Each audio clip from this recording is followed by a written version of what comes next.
Erupció volcànica a la Martinica és una pel·lícula de Georges Méliès de l'any 1902 que el que volia fer era donar testimoni d'un esdeveniment internacional, sociològic, científic, etc., com va ser la gran erupció del volcà del Mont Pelat a la illa de la Martinica, exactament el 8 de maig de 1902. El que passa és que Méliès no va fer un documental, Méliès va fer una ficció i la va fer a casa seva i amb un decorat.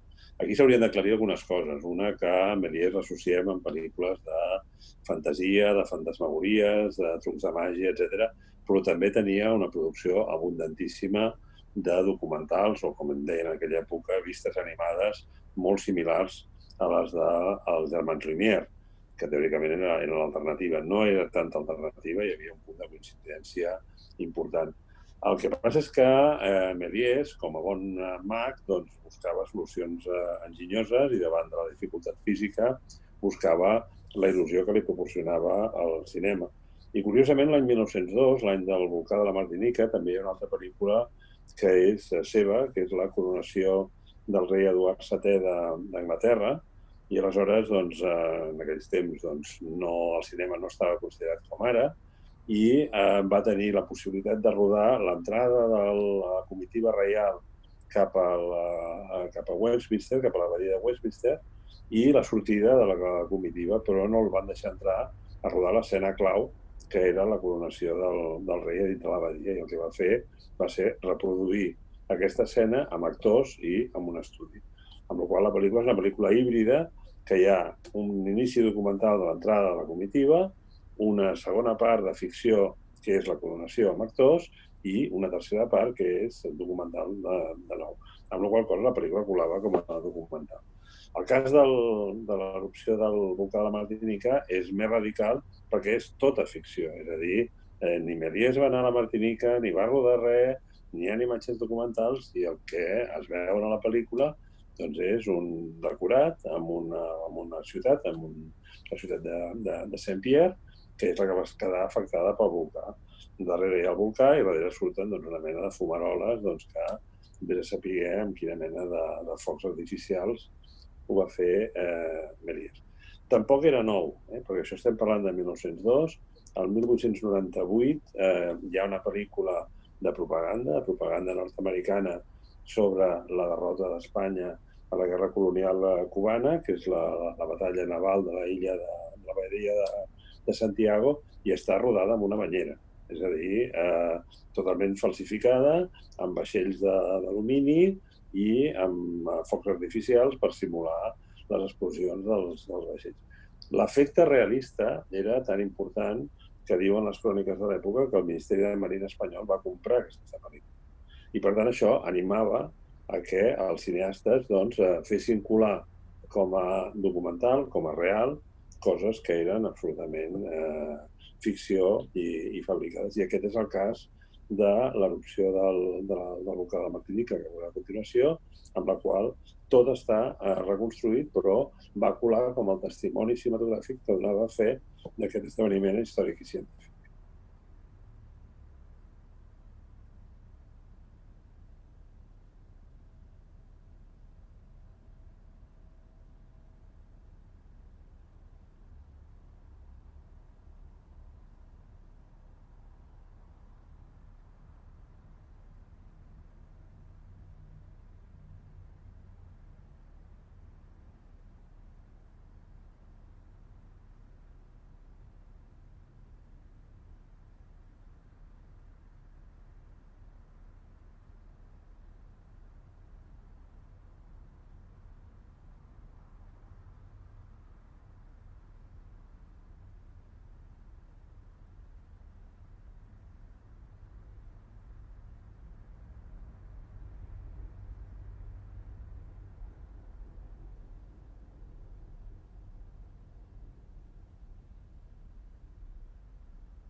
Vides Nueves és un documental de l'any 1936, rodat pel doctor Julio Bravo Sanfeliu, un metge de Saragossa que havia nascut a finals del segle XIX i que va tenir un paper importantíssim en la divulgació científica. Té una trajectòria molt interessant perquè ell venia de l'especialitat de dermatologia. A partir d'aquí va fer viatges i estades internacionals per especialitzar-se en malalties venèries i durant els anys 20 va portar endavant campanyes molt importants per la prevenció d'aquestes malalties. Durant la República, concretament l'any 1934, és nomenat cap de la secció de propaganda de la Direcció General de Sanitat i això ell uneix amb una trajectòria paral·lela com a novel·lista i com a autor de teatre, primer amb pseudònim, però després ja amb el seu propi nom, el qual certifica aquesta habilitat dramàtica, diguéssim, per difondre temes de caràcter científic i en aquest àmbit de la propaganda entesa en un sentit positiu, és a dir, de difondre mesures de cara a la població en temes tan sensibles com és la sanitat i més concretament la pediatria. Va fer diverses pel·lícules curtes documentals, i una de les més importants és aquesta Vides Nueves, que es va rodar l'any 1936, és a dir, just abans de la Guerra Civil espanyola. La va produir la Bayer, el laboratori Bayer, i estava destinat sobretot a la formació de les mares i del personal sanitari que tenia els nadons, els recents nascuts. La pel·lícula explica o dona consells d'una manera molt poètica, molt ben il·lustrada cinematogràficament sobre la cura que ha de tenir la mare durant l'embaràs, les visites i controls mèdics que s'ha de fer i després sobre el nadó, des de l'alimentació, el biberó, fins al vestuari.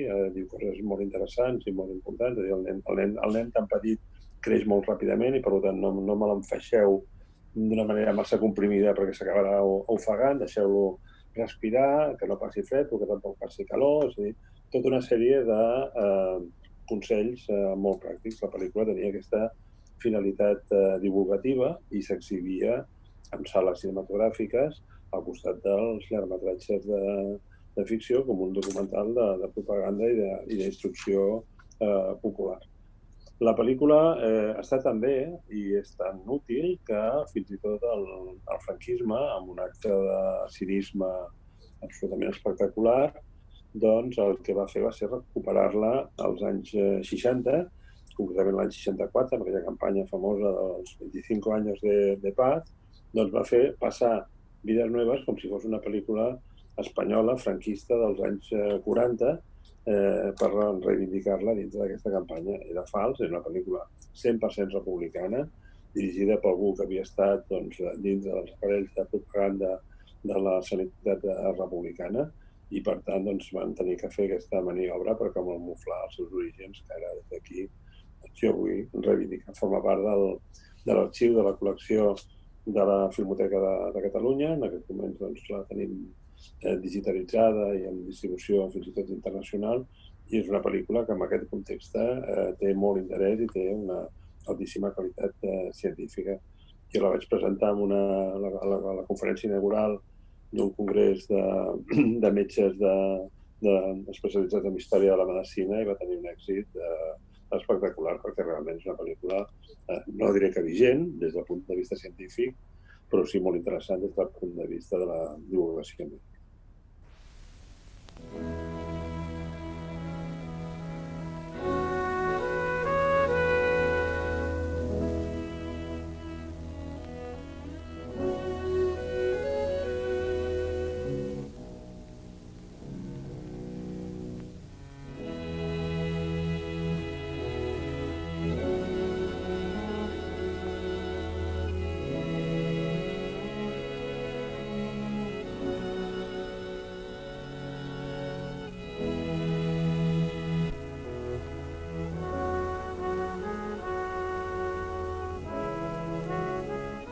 El sembrador salió a sembrar su simiente y cayó en buena tierra, y cuando fue nacida dio fruto a 100 por 1. La salud del niño tiene como base fundamental la salud de los padres, la mejor dote que la mujer puede llevar al matrimonio, el mejor capital que puede aportar el hombre, la mejor herencia que uno y otro pueden dejar a sus hijos es la salud. Ella da optimismo y alegría, ánimo para el trabajo, confianza en sí mismo, nervios de acero, hace más femenina a la mujer y más varonil al hombre.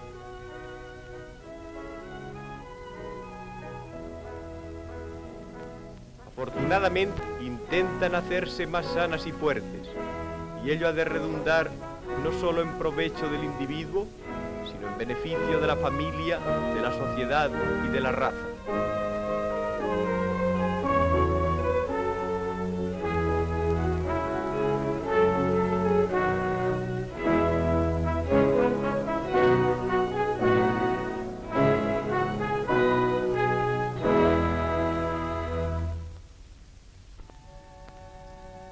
Nada hay que a nuestros ojos haga más digna de respeto a una mujer que la consideración de que lleva un hijo en sus entrañas.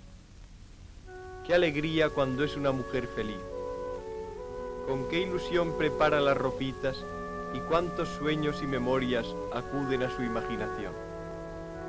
El adorable enrejillado de las cartas de amor.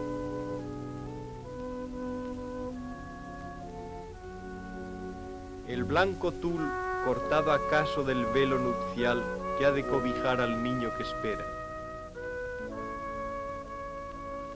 El recuerdo del despertar enternecedor del instinto maternal. La futura madre se debe a su hijo por entero y la mejor manera de cuidarlo es cuidarse a sí misma. El aire puro, paseos moderados y una alimentación en la que no debe faltar la leche, la fruta y las verduras son imprescindibles. Aunque se crea sana, la mujer debe acudir todos los meses a partir del tercero de la gestación a ver al médico. Solo él podrá descubrir a tiempo aquellos trastornos que puedan oponerse a un resultado normal. Ordenará la práctica de algunos análisis, vigilará la tensión arterial de cuando en cuando e investigará periódicamente la albúmina.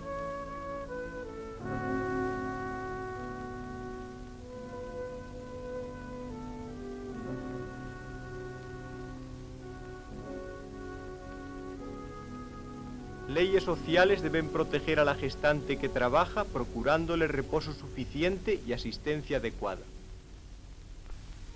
Dejando caer en los ojos del recién nacido unas gotas de un compuesto de plata, se evita la posible oftalmía blenorrágica a la que deben su desgracia muchos de los llamados ciegos de nacimiento.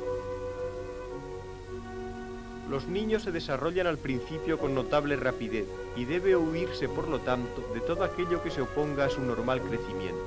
Hay que rechazar de plano el sistema de vestir a los niños de pecho envolviéndoles apretadamente con pañales y fajas que dificultan la respiración y el libre movimiento de las piernas.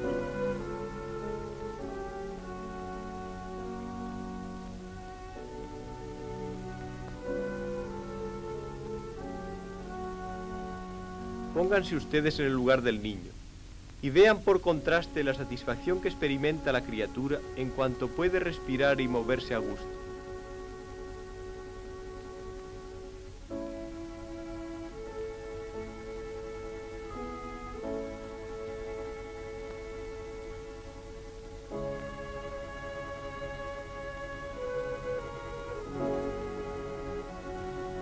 El sistema mejor es la llamada envoltura inglesa, una camisita corta sin lazos ni puntillas y con las costuras al derecho para que no lastimen la piel.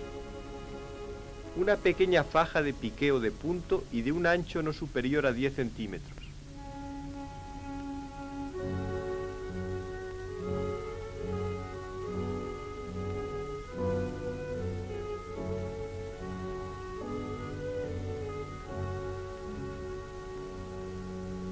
Un pañal braga de fineta. Un cuadrado de tela de hilo o de algodón fino doblado en pico. Y un paño más pequeño de felpa. La manera de vestir al niño por este sistema no puede ser más sencilla y práctica.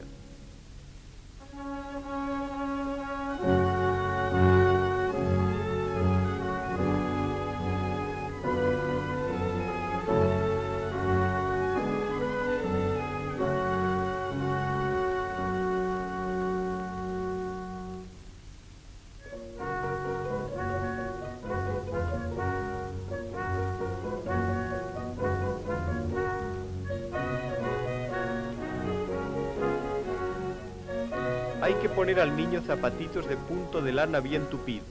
Encima de este vestido puede ponerse un cubremantillas y un faldón. El babero es útil, el clásico gorrito no hace falta. Comparen ustedes la envoltura inglesa con este fajado que es liar al niño como un cigarro.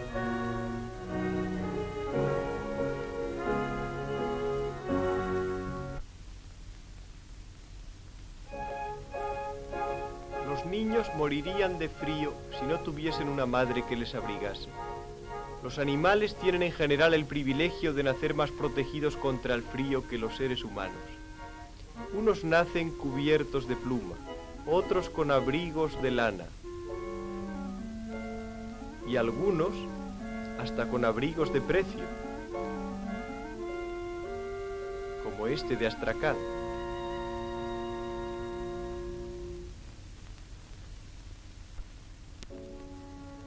El niño pequeño necesita calor y si el tiempo lo exige hay que servirse de botellas de agua caliente a una temperatura no superior a 50 grados. Pero ojo con quemar al niño, hay que poner las botellas en envolturas de lana o felpa o debajo del colchoncito.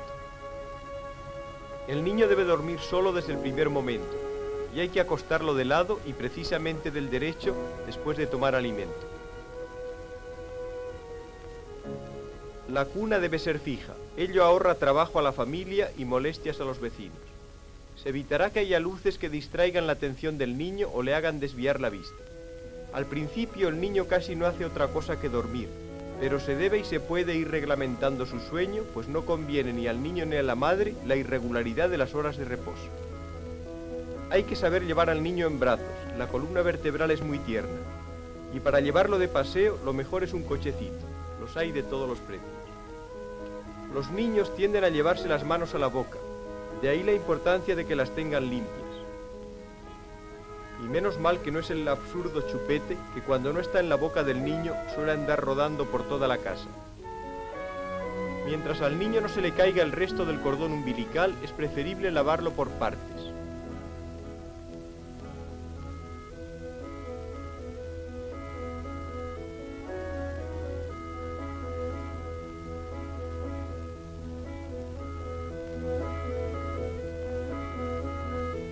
Y aclararlo después con agua hervida en esta forma.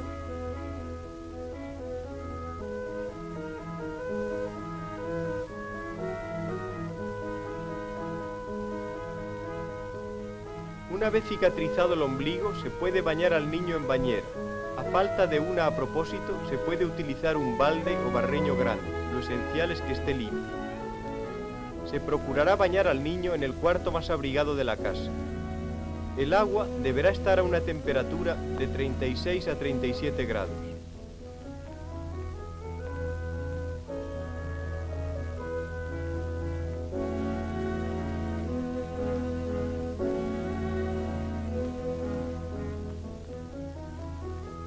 Un termómetro de baño no cuesta mucho dinero, pero a falta de él basta introducir el codo en el agua. Si la temperatura es agradable, se puede sumergir al niño sin temor. Primeramente se le lavarán los ojos con agua hervida o agua boricada, cambiando siempre de algodón.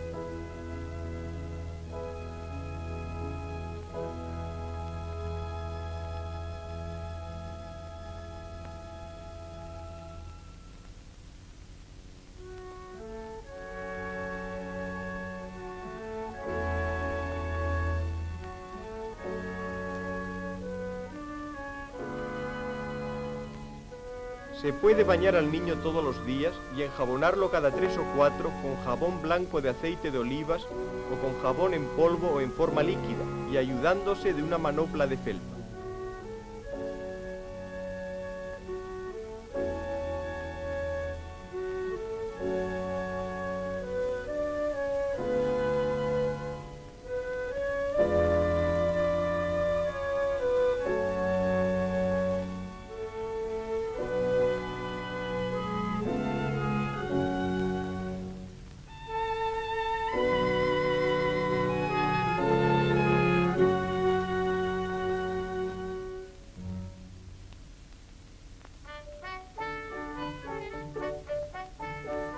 Para sacar al niño del baño se le coge en la misma forma que para meterlo en él.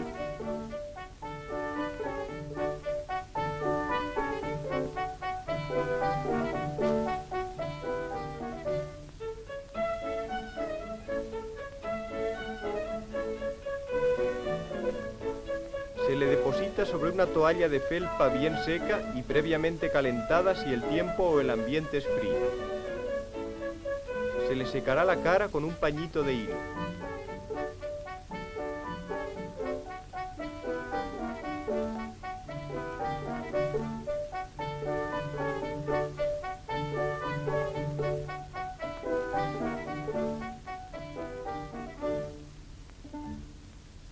Si la piel es normal, se le puede dar alguna vez una fricción de agua de colonia.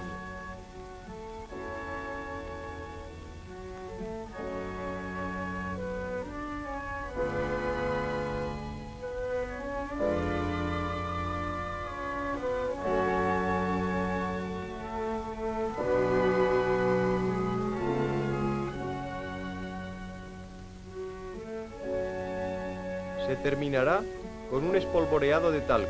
El talco es preferible a los polvos de fécula de patata porque estos, como todos los polvos vegetales, pueden fermentar, particularmente en los pliegues.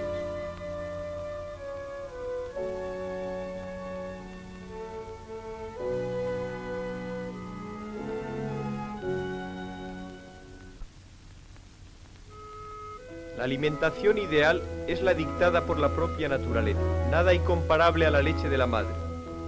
Prueba de ello es que en esta proporción mueren los niños criados al biberón y en esta los criados por su madre. Además, en esta forma la leche va directamente del pecho a los labios, a la temperatura del cuerpo y sin rodeo alguno. Vean en cambio el camino que sigue la leche desde la vaca al biberón.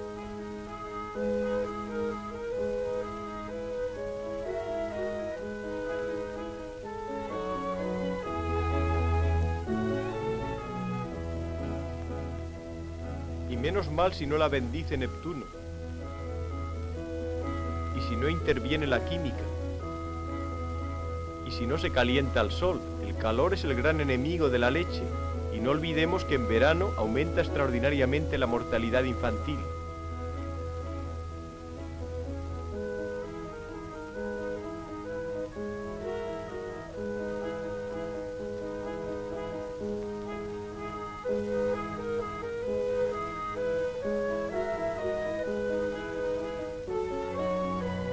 Claro que los vaqueros concienzudos y en general toda industria lechera bien organizada procura evitar con su técnica moderna los riesgos de contaminación.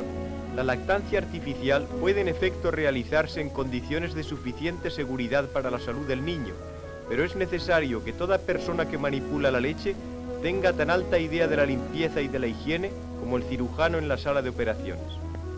Las vitaminas son imprescindibles para la nutrición del niño. Se encuentran en las frutas y verduras frescas, particularmente en la naranja, uva y tomate y también en el aceite de hígado de bacalao. Todo el mundo conoce la obtención del zumo de naranja. Para obtener el de tomate, se le escalda sin pelar en esta forma y se le estruja a través de un colador. Se acostumbra a añadir después un poco de azúcar.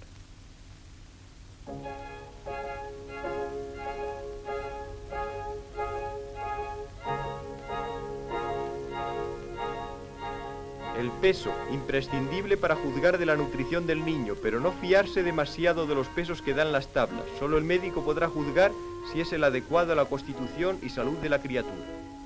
La dentición no es una enfermedad, no debe producir más que molestias. Si el niño tiene fiebre, es que está enfermo de otra cosa. No hay denticina eficaz. Las mejores no merecen consideración alguna.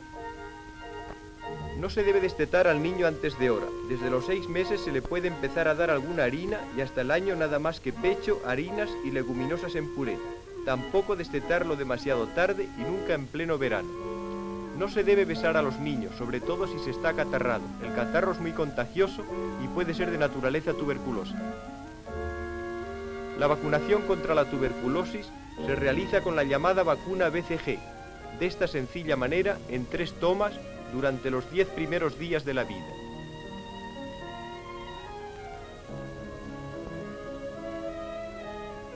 La vacunación contra la viruela antes del 3er mes y no más tarde del 9º.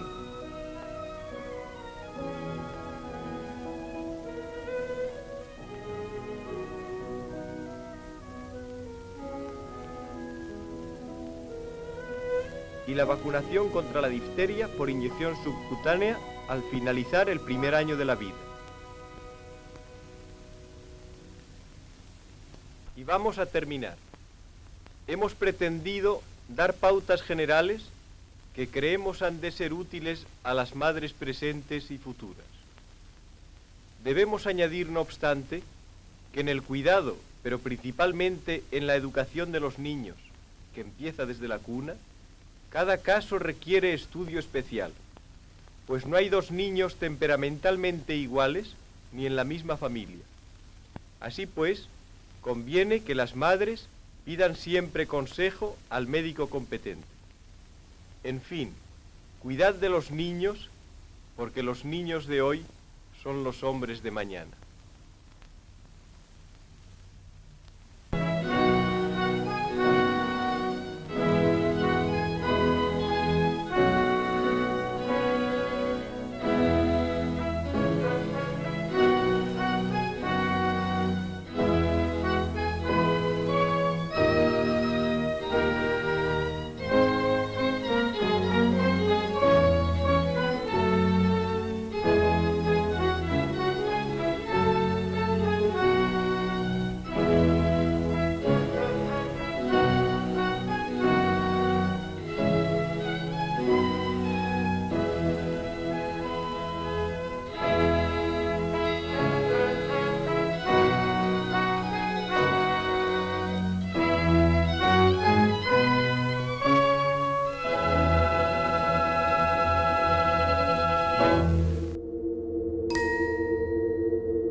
Transfusió de sang és un documental de Laia Film, també de temàtica científica, també amb voluntat divulgativa, i cal explicar primer què era Laia Film. Laia Film era la productora del Comissariat de Propaganda de la Generalitat de Catalunya durant la Guerra Civil, és a dir, entre finals del 36 i molt principis del 39, quan acaba la guerra, doncs la Generalitat posa en marxa un comissariat de propaganda que dirigeix Jaume Miravilles i que crea diverses organitzacions per fomentar la cultura, la propaganda i la bel·ligerància contra l'agressió feixista que estava vivint Espanya i Catalunya en aquell moment. Aleshores, li dona molta importància al cinema, fa venir de París amb un amic i conegut de Miravilles, que és Joan Castanyer, que és un personatge absolutament fascinant i meravellós, amic de Picasso, amic de Buñuel, pintor, també cineasta, i és el que dirigeix aquesta operació de la propaganda cinematogràfica de la Generalitat Republicana. La producció són exclusivament curtmetratges, tots ells rodats en català, tots ells produïts de forma pública per la Generalitat, i amb dues línies de producció diferents, que d'una banda hi ha els noticiaris, que es rodaven, s'emetien, es difonien periòdicament, i una col·lecció d'uns 20 escaig documentals temàtics, dels quals pertany aquesta transfusió de sang.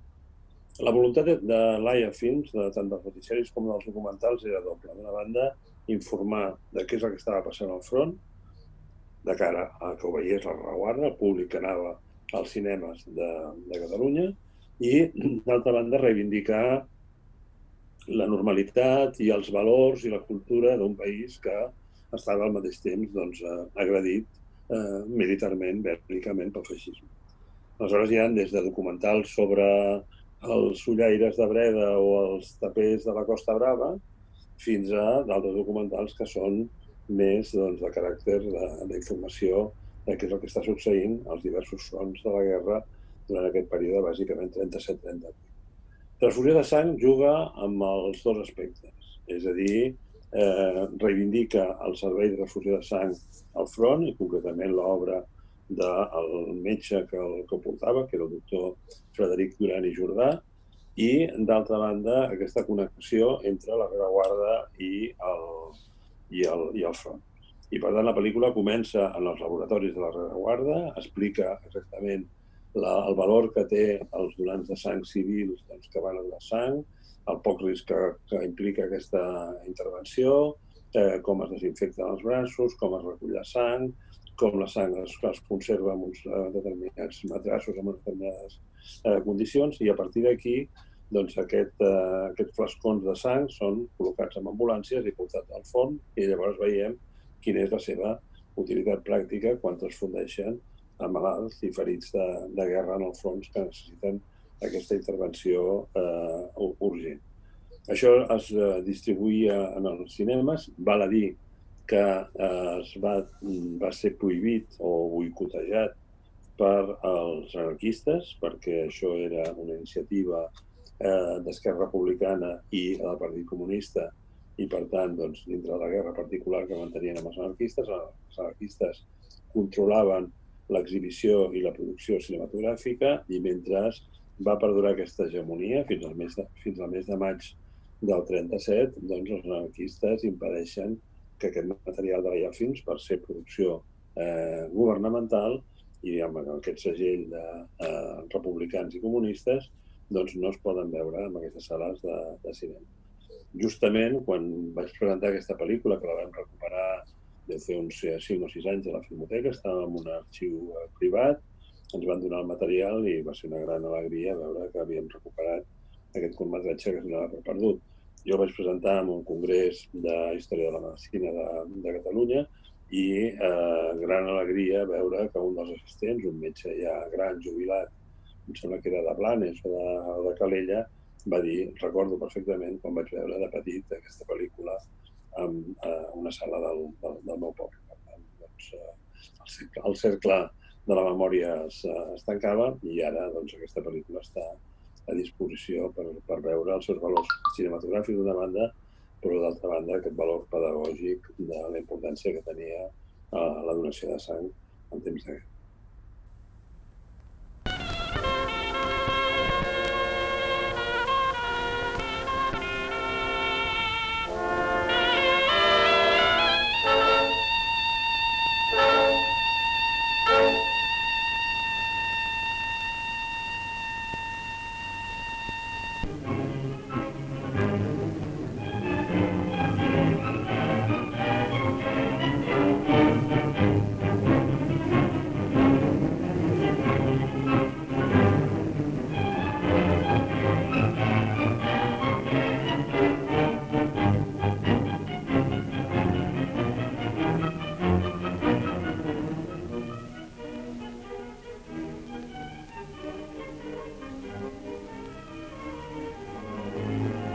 La guerra que sostenim contra el feixisme internacional ha donat lloc per demostrar la capacitat constructiva dels nostres homes i la callada abnegació dels qui, a la rereguarda, han aportat en silenci tots els seus entusiasmes per a defensar la nostra pàtria. Els dirigents del Servei de Transfusió de Sang i els seus col·laboradors, així com els anònims donadors de sang, va dedicat aquest film com a homenatge al seu heroisme cívic en pro dels nostres soldats. La Generalitat de Catalunya establí un servei de transfusió de sang al front que funcionà sota les ordres del Consell de Sanitat de Guerra. La sang és treta de donadors voluntaris que, sense distinció de sexe, edat, idea política o sindical, ofereixen generosament el seu ajut a la causa que estem defensant. El servei té actualment un 5 de sang, els quals, d'una manera periòdica, acudeixen a la nostra crida gràcies a una perfecta organització de fitxers. La sang és treta amb totes les precaucions possibles per evitar que aquesta s'infecti. És per això que el metge desinfecta escrupolosament les seves mans abans de procedir a l'extracció. La regió del braç escollida perquè hi ha la vena més voluminosa i més accessible és pintada amb tintura de ioda i, a més, és rentada amb alcohol.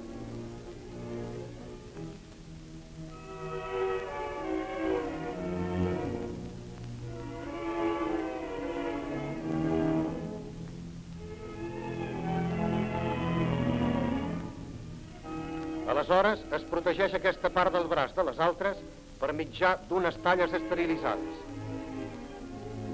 El metge agafa el matràs de vidre estèril i aspira una quantitat determinada de citrat de sosa necessària per evitar la coagulació de la sang. La punció de la vena es fa amb relativa senzillesa, emprant una agulla exprofesa i adaptada pel servei a aquest fi.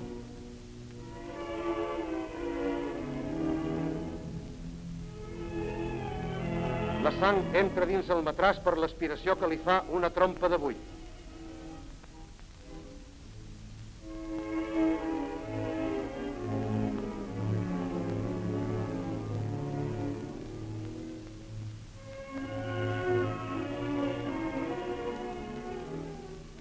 Entre aquesta trompa i el matràs hi ha un flascó de seguretat que ens indica el funcionament perfecte de la bomba de buit per la bombolleta que puja i baixa.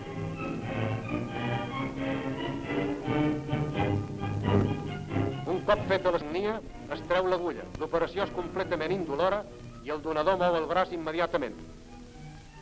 Un cop recollida la sang, es posa una etiqueta al matràs on van consignades una munió de dates que indiquen la bona qualitat de la sang, grup del donador, data, etc.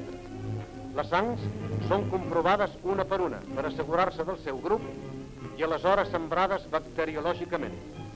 Ja fetes totes aquestes operacions de laboratori, aleshores són barrejades totes les sangs del mateix grup, si bé abans es procedeix al filtratge automàtic d'elles a través d'un saquet de teixit de seda apropiat. És l'aspiració per una altra trompa de buit que fa passar la sang des del matràs que ha servit per a sangrar a través del filtre fins a un matràs gros de 2 litres. Aquests matrassos ja estan disposats per a portar la sang al lloc on ha d'ésser intubada. La sang és portada fins a les trinxeres per mitjà d'uns tubs de 300 centímetres cúbics de capacitat i que tenen la particularitat d'ésser tancats.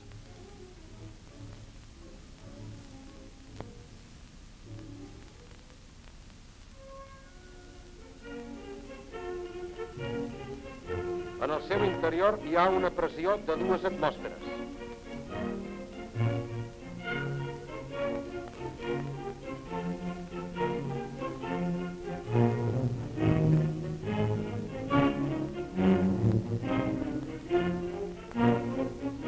El tub porta totes les peces complementàries per la injecció de la sang al ferit. Àdhuc porta l'agulla per a fer la punció. És de tamany normal, com qualsevol altra de les usades per a les injeccions endovenoses. Tot va escrupolosament desinfectat. Així queda la sang fresca i en disposició d'ésser transmès al ferit.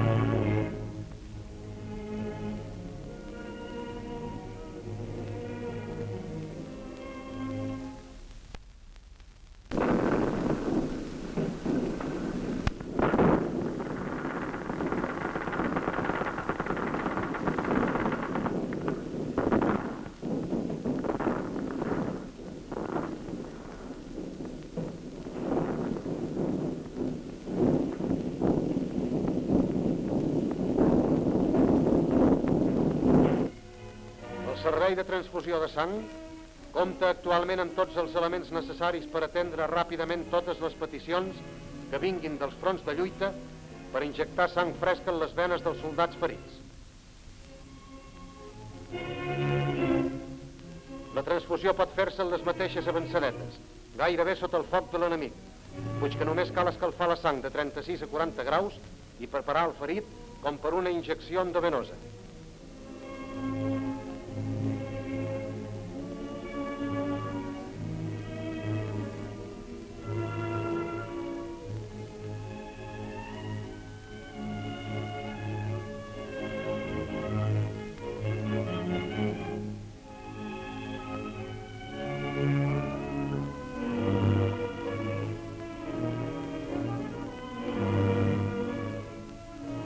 També pot fer-se durant el trasllat dels ferits dels hospitals de primera línia als de rereguarda, en els trens hospitals o en les autovies sanitàries.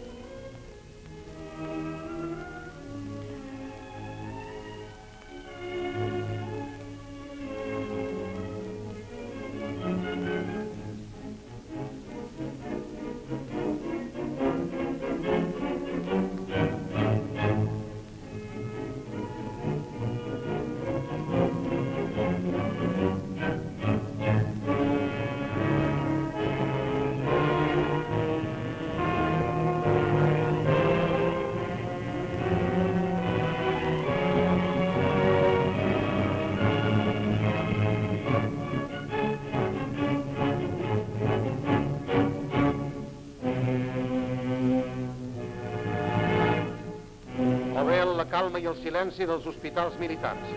El servei de transfusió de sang, obra del doctor Frederic Duran i Jordà, fou acollida i alentada per un partit polític sindical primer, que després la traspassà a la Generalitat.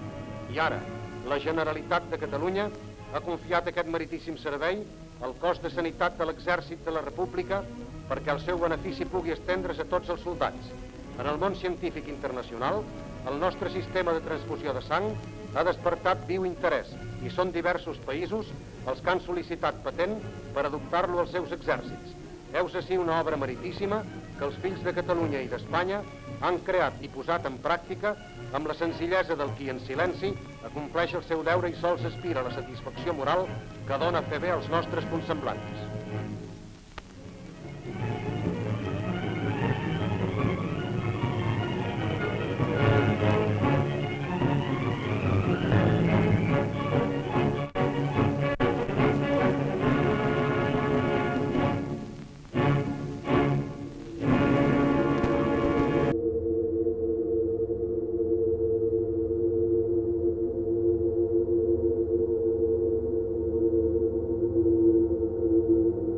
Jo crec que les tres peces el que transmeten és aquesta idea de la importància del cinema amb la divulgació, propaganda, difusió, com vulgueu dir-li, no? Aleshores, és a dir, perquè un fet agafi consistència necessita ser filmat. O, dit d'una altra forma, o dit a l'inrevés, és a dir, la filmació d'un fet li dona una major importància i credibilitat. Aleshores, el fet de que es divulgui en forma de pel·lícula cinematogràfica l'explosió d'un volcà, encara que sigui absolutament fals, doncs això li dona una notorietat i una espectacularitat. És a dir, de fet, aquesta peça és un orgull per la Filmoteca, que està exhibida a la col·lecció permanent d'art contemporani del MNAC, del Museu Nacional d'Art de Catalunya, i està amb una còpia colorejada, probablement en laboratoris de Barcelona, al costat dels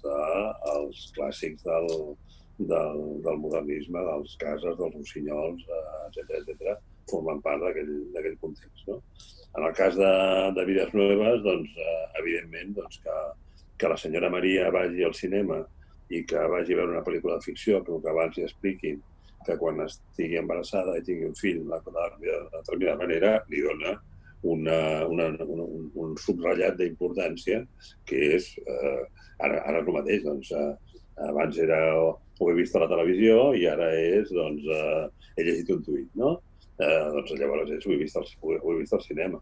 I què dir dels temps de guerra en els quals la propaganda cinematogràfica és essencial, és a dir, ja s'havia fet propaganda cinematogràfica durant la Primera Guerra Mundial, però la Guerra Civil Espanyola, de la mateixa manera que militarment és un camp de proves militar de la Segona Guerra Mundial, també és un camp de proves cinematogràfic del cinema sonor. És a dir, la Guerra Civil Espanyola és el primer conflicte filmat amb càmeres sonores que després es multiplica per cents o per mils durant la Segona Guerra Mundial.